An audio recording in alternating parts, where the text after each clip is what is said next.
Il y a quand même un sujet qui a jailli depuis hier soir.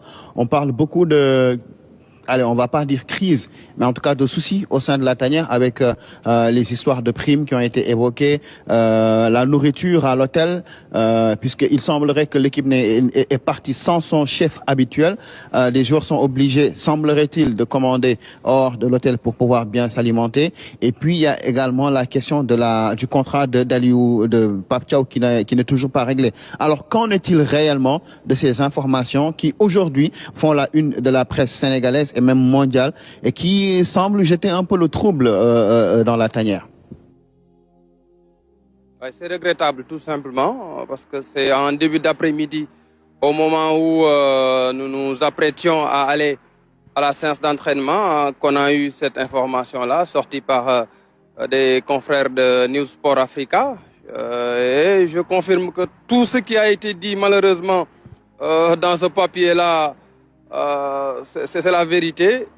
Parce que moi j'ai pu après recouper toutes ces informations avec des sources crédibles, généralement très bien informées au sein même de la tanière et de la délégation officielle. On va commencer par les primes. Les primes de qualification des Lions ne sont pas encore payées. C'est ça la réalité, c'est ça la vérité.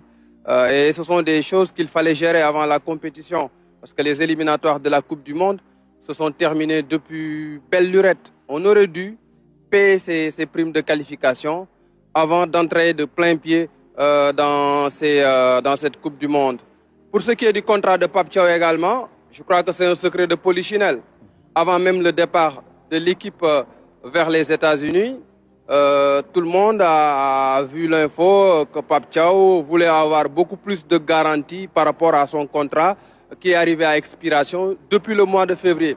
Et d'après les sources que j'ai pu avoir, Pape Thiaw a demandé un salaire de 50 millions par mois, alors que l'État du Sénégal ne peut qu'aller jusqu'à 30 millions. C'est là que le bas blesse d'après mes sources. Maintenant, il fallait avoir une validation des hautes autorités. Le dossier a beaucoup traîné malheureusement. De février à maintenant, c'est combien de mois? C'est 5 mois.